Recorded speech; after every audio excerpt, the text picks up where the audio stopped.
Hello दोस्त, मेरा नाम सौरभिंद। इसमें मैं आप लोगों को बताऊंगा फिजियोलॉजी ऑफ डाइजेशन की फिजियोलॉजी के बारे में। एक तरीके से यह ओवरव्यू है पूरे चैप्टर का। ठीक। डाइजेशन होता है वो दो तरीके से होता है, एक मैकेनिकल, एक केमिकल डाइजेशन। मैकेनिकल डाइजेशन में मैकेनिकल मतलब एक फिजिकली वर्क होता है, केमिकल का मतलब केमिकल यूज होते हैं डाइजेशन में। ठीक। जैसे कि हम डाइजेशन जो होता है शुरू हो जाता है किसमें, ओरल कैविटी में ही। ठीक। उस ओरल कैविटी में मैकेनिकल डाइजेशन कैसे होता है, मास्टिकेशन का मतलब होता है जिसमें हम माउथ में जो प्रेजेंट टीथ होता है उसका उपयोग करते हैं, टंग का उपयोग करते हैं, लिप का उपयोग करते हैं, जो कि महत्वपूर्ण रोल अदा करता है मैकेनिकल डाइजेशन में। ठीक। ये हो गया मास्टिकेशन में, मतलब मास्टिकेशन का हम कहते हैं। और इसी ओरल कैविटी में केमिकल डाइजेशन क्या होगा, केमिकल डाइजेशन होता है वहाँ प्रेजेंट बताया था टाइलिन, सैलिवरी ग्लैंड में प्रेजेंट, सैलिवरी जूस में प्रेजेंट होता है क्या, टाइलिन, जो कि स्टार्च को डाइजेस्ट कर देता है किसमें, माल्टेज और डेस्टिन में, इन द 6.8 के प्रेजेंट में। ठीक। और साथ में इसी ओरल कैविटी में 30% जो होता है कार्बोहाइड्रेट का डाइजेशन हो जाता है। ठीक। बकल कैविटी के ही अंदर जो होता है 30% डाइजेशन हो जाता है आपका। उसके बाद आ जाता है नेक्स्ट स्टोमक के अंदर डाइजेशन। ठीक। नेक्स्ट आ जाता है स्टोमक के अंदर डाइजेशन। ठीक। जो रेनिन होता है वह जो कि डाइजेशन करता है किसका, जो मिल्क प्रोटीन होती है उसमें मिल्क के अंदर कौन सी प्रोटीन होती है, कैसीन प्रोटीन। उस कैसीन प्रोटीन के डाइजेशन में रेनिन हेल्प करता है। ठीक। और साथ में वहाँ पर पेप्सिन होता है जो कि यह एक एंडोपेप्टाइडेज की तरह काम करता है, जो कि प्रोटीन को किस में कन्वर्ट करता है, पेप्टोन और प्रोटोन में। ठीक। और साथ में गैस्ट्रिक लाइपेज जो होता है वो डाइजेशन करेगा किसका, फैट में, फैट का डाइजेशन करेगा। ठीक। फैट को ब्रेक डाउन करके किसमें, फैटी एसिड और मोनोग्लिसराइड में डिवाइड करेगा। ठीक। अब उसके बाद स्मॉल इंटेस्टाइन में आ जाते हैं। ठीक। स्मॉल इंटेस्टाइन में जो मैकेनिकल डाइजेशन होता है, मैकेनिकल डाइजेशन थोड़ा सा लिख देते हैं, इस जो स्मॉल इंटेस्टाइन होगा, ठीक, या जो स्मॉल इंटेस्टाइन होगा वहाँ पर मैकेनिकल डाइजेशन कैसे होगा, जो मैकेनिकल डाइजेशन होता है वहाँ पर आपका सेगमेंटेशन होगा। सेगमेंटेशन का मतलब ये होता है कि ठीक इस तरीके से, ठीक, ये सेगमेंट बना लेगा। ठीक। अब फूड आगे जाएगा। ठीक।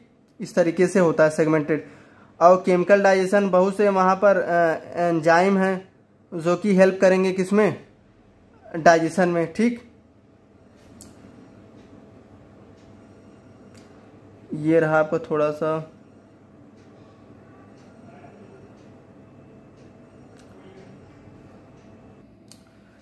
एनसीईआरटी में आप लोग देखेंगे, जब एनसीईआरटी में देखेंगे आपको एक चार्ट देखने को मिलेगा। ठीक। जो कि सक्रेसेंटिकस जो स्टार्च होता है, स्टार्च का डाइजेशन कैसे होता है, जो कि स्टार्च माल्टोज हो गया, लैक्टोज, सुक्रोज, इस और यह माल्टोज होता है, माल्टेज के प्रेजेंस में ग्लूकोज 2 मालिक्यूल देगा, और लैक्टोज जो होगा लैक्टेज के प्रेजेंस में ग्लूकोज और गैलेक्टोज देगा। सुक्रोज जो होता है सुक्रेज के प्रेजेंस में ग्लूकोज और फ्रैक्टोज देगा। ठीक। और स्मॉल इंटेस्टाइन में डाइजेशन की बात करते हैं। और पेप्टाइड का डाइजेशन होता है, जैसे लार्ज पेप्टाइड जो होगा वह ब्रेक डाउन होकर के स्मॉल पेप्टाइड और एमिनो एसिड में कन्वर्ट हो जाता है। ठीक। और साथ में न्यूक्लियोटाइड और न्यूक्लियोसाइड का भी डाइजेशन होता है, कहाँ पर, स्मॉल इंटेस्टाइन के अंदर। न्यूक्लियोटाइड जो होता है, न्यूक्लियोटाइडेज के प्रेजेंस में न्यूक्लियोसाइड और फास्फेट कन्वर्ट हो जाता है। और न्यूक्लियोसाइड जो होता है वह न्यूक्लियोसाइड डेज के प्रेजेंस में पेंटोज और नाइट्रोजनस बेस में कन्वर्ट हो जाएगा। ये जो आपको न्यूक्लियोटाइड और साइड जो होता है ये किसमें, जेनेटिक्स में आपको बताया जाएगा। ठीक। और जो लार्ज इंटेस्टाइन होता है, लार्ज इंटेस्टाइन में कोई मतलब कि लार्ज इंटेस्टाइन में मेनली काम होता है एब्जॉर्बेशन का काम होता है। जो लार्ज इंटेस्टाइन होता है, लार्ज इंटेस्टाइन में जो लार्ज इंटेस्टाइन होता है वहाँ लार्ज इंटेस्टाइन में मेनली काम क्या होता है जानते हैं, मेनली काम होता है एब्जॉर्बेशन का। मेनली काम होता है एब्जॉर्बेशन किसका, वाटर का एब्जॉर्बेशन होता है, मिनरल का एब्जॉर्बेशन होता है, एंड कुछ सर्टेन ड्रग्स का। ठीक। जो हम लोग ड्रग्स लेते हैं उस ड्रग्स का एब्जॉर्बेशन वो यही होता है लार्ज इंटेस्टाइन के अंदर। ठीक। और जो अनडाइजेशन अनएब्जॉर्ब जो सबस्टांस होता है उसे हम फीसेस बोलते हैं। अब वह जो फीसेस होता है सीकम के थ्रू, लार्ज इंटेस्टाइन के थ्रू जो होता है बाहर कर दिया जाता है। बाहर करने की प्रोसेस को डिफिकेशन बोलते हैं। ठीक, टेम्पोरली का नाम है डिफिकेशन कर देते हैं उसे। ठीक, अब थोड़ा सा एक ये रहा आपका ओवरव्यू एंजाइम का। ठीक, यह सलाइवरी एंजाइम या टाइलिन प्रेजेंट होता है कहाँ पर? सलाइवरी जूस में, बकल कैविटी के अंदर। स्टार्च का डाइजेशन करेगा, किसका? स्टार्च को डाइजेशन करेगा किसमें? डाइसैकेराइड में। ठीक, और उसके बाद गैस्ट्रिक जूस होता है। यह बहुत ही इम्पोर्टेंट ये चार्ट है, आप इसको स्क्रीनशॉट ले लीजिएगा, बहुत ही इम्पोर्टेंट है। मतलब पूरे के पूरा जो एंजाइम बताया गया है डाइजेस्टिव सिस्टम में, यह ओवरव्यू है पूरा का पूरा। जो स्टोमक में कौन सा एंजाइम था? पेप्सिन सिक्रीट कहाँ से होता था? स्टोमक के अंदर। किस पर कार्य करता था? प्रोटीन को। और किस में ब्रेक डाउन करते थे? लार्ज इंटेस्टाइन में। ठीक, और पैनक्रियाटिक जूस में क्या क्या होता था? Pancreatic amylase, trypsin, chymotrypsin, carboxypeptidase, lipase और न्यूक्लियस होता था। ये सभी के सभी कहाँ से सिक्रीट होते थे? स्मॉल इंटेस्टाइन से। ठीक, और जो पैनक्रियाटिक एमाइलेज था किस पर काम करता था? स्टार्च पर। और ब्रेक डाउन किस में कन्वर्ट होता था? डाइसैकेराइड में। ट्रिप्सिन जो होता था स्मॉल इंटेस्टाइन से सिक्रीट होता था, किस पर वर्क करता था? प्रोटीन पर। और किस में कन्वर्ट करता था? लार्ज पेप्टाइड्स में। ठीक, काइमोट्रिप्सिन स्मॉल इंटेस्टाइन से सिक्रीट कार्य करता था प्रोटीन में, लार्ज पेप्टाइड में कन्वर्ट करता था। और कार्बोक्सी पेप्टाइडेज जो होता है स्मॉल इंटेस्टाइन से सिक्रीट होता था, कार्य करता था लार्ज पेप्टाइड्स में, किस में कन्वर्ट करता है? एमिनो एसिड पे। ठीक, लाइपेज जो होता है स्मॉल इंटेस्टाइन से सिक्रीट होता था, किस पर वर्क करता था? ट्राइग्लिसराइड पर। कन्वर्ट करता था किसमें? मोनोग्लिसराइड और फैटी एसिड में। और न्यूक्लियस जो होता था स्मॉल इंटेस्टाइन में सिक्रीट होता था, और कार्य किस पे करता था? न्यूक्लिक एसिड में, डीएनए आरएनए पर। और कन्वर्ट करता था किस पर? न्यूक्लियोटाइड पे काम करता, न्यूक्लियोटाइड पर कन्वर्ट करता था। ठीक, अब ये रहा आपका स्मॉल इंटेस्टाइन में इंटेस्टाइनल जूस। ठीक, इंटेस्टाइनल जूस, वह ऊपर आपका था पैनक्रियाटिक जूस। ठीक, और यह क्या है? Intestinal juice. पैनक्रियास से सिक्रीट होता था पैनक्रियाटिक जूस, और इंटेस्टाइन से सिक्रीट होगा क्या? Intestinal juice. ठीक, स्क्रीनशॉट ले करके यही पूरा का पूरा आप लोग याद कर लीजिएगा, बहुत ही इंपॉर्टेंट फ्लो चार्ट है। ठीक, इंटेस्टाइन जूस से क्या क्या उसमें प्रेजेंट होता था? एंटेरोकाइनेस, एमिनोपेप्टाइडेज, पेप्टाइडेज, डाइसैकेराइडेज, न्यूक्लियोटाइड और न्यूक्लियोसाइड और लाइपेज। ठीक, ये सभी के सभी स्मॉल इंटेस्टाइन से सिक्रीट होते थे। ठीक, स्मॉल इंटेस्टाइन से मतलब यहाँ पर जाकर के कार्य करते थे, स्मॉल इंटेस्टाइन पर जाकर के कार्य करते थे। यहाँ सिक्रीट नहीं होते थे, यहाँ सिक्रीट तो स्मॉल इंटेस्टाइनल जूस है, यहाँ पर जाकर के कार्य करते थे। स्मॉल इंटेस्टाइन से सिक्रीट होंगे, स्मॉल इंटेस्टाइन पर ही कार्य करते थे। ठीक, एंटेरोकाइनेस जो होता कार्य करता था ट्रिप्सिनोजन पर, और कन्वर्ट करता था ट्रिप्सिन पर।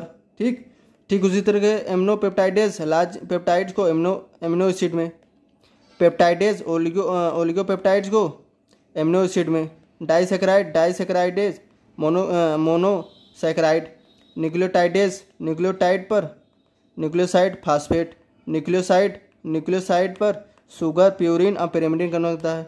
ये आपको बता दिया जाएगा जेनेटिक में। ठीक, तब आपको अच्छे से एक्सप्लेन हो जाएगा। और ये कुछ हार्मोन हैं, जो कि हार्मोन आपको मेनली बताया जाएगा कहाँ पर? एंडोक्राइन पर। लेकिन यहाँ थोड़ा सा देख लीजिए ओवरव्यू, 2-3 बता देंगे। गैस्ट्रिन, इसका सोर्स क्या है? जी सेल। आपको बताया था जी सेल प्रेजेंट होता है कहाँ पर? पाइलोरस, स्टोमच के पाइलोरस में। ठीक, वहाँ प्रेजेंट होता है जी सेल। और जितना बता रहे बस उतना ही जान लीजिए बस। और इसका मेन काम यह होता था कि HCl के सिक्रीशन को बढ़ाता था। ठीक, और गैस्ट्रिक की मोटिलिटी को बढ़ाता था। और CCK कोलिसिस्टोकाइनिन। ठीक, और यह सिक्रीट होता था ड्यूडिनम के आई सेल से, सी सेप ड्यूडिनम होता है वहाँ से सिक्रीट होता था उसके आई सेल से। ठीक, और इसका मेन काम यह होता था कि जो गाल ब्लैडर के अंदर कॉन्ट्रैक्शन करवाता था। जब गाल ब्लैडर के अंदर कॉन्ट्रैक्शन होगा तो गाल ब्लैडर के अंदर प्रेजेंट है क्या? बाइल, उसका सिक्रीशन होगा। मान लीजिए हम कोई फैटी चीज़ खाएं, वह ड्यूडेनम तक पहुंचा, तो ड्यूडेनम में पहुंचने के बाद वह कोलिसिस्टोकाइनिन स्टिमुलेट करेगा गॉलब्लैडर के कॉन्ट्रैक्शन में, ठीक।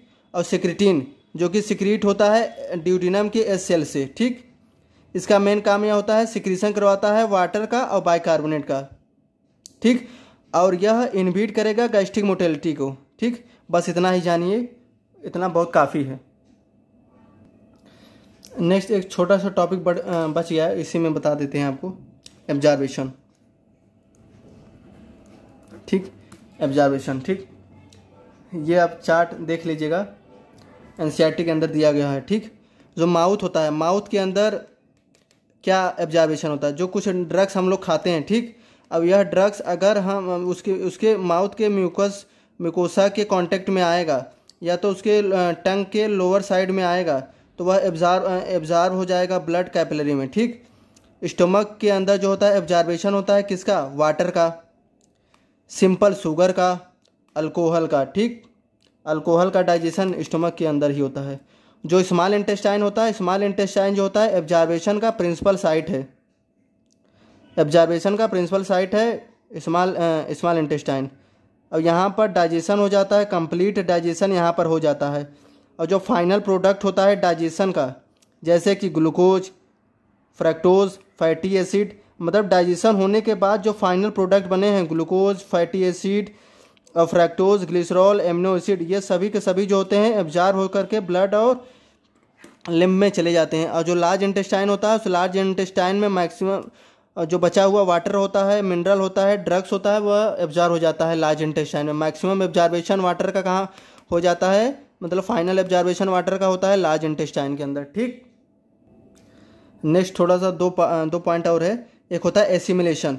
एसिमिलेशन का मतलब होता है कि जो फाइनल जो एब्जॉर्ब हो गया है सबस्टांस, अब उन फाइनल एब्जॉर्ब सबस्टांस को टिश्यू तक पहुंचा रहे हैं, जो हम टिश्यू तक पहुंचाते हैं उसी प्रोसेस को हम लोग एसिमिलेशन कहते हैं। The absorb substance finally reach into the tissue which is utilise for the air activity, मतलब फर्दर कार्य करने के लिए कि जो एब्जॉर्बेटिव कंपाउंड है टिश्यू तक पहुंचाते हैं, वही होता है एसिमिलेशन। नेक्स्ट होता है डेफिकेशन। जो बचा हुआ प्रोडक्ट होता है, वेस्टफुल प्रोडक्ट होता है, उस वेस्टफुल प्रोडक्ट को एक्सक्रीट आउट जो करते हैं उसी को बोलते हैं डेफिकेशन, ठीक है। Thank you. अगर वीडियो अच्छी लगी हो तो लाइक शेयर सब्सक्राइब कीजिएगा, और नहीं अच्छी लगी हो, नहीं समझ में आया हो तो छोड़ दीजिएगा।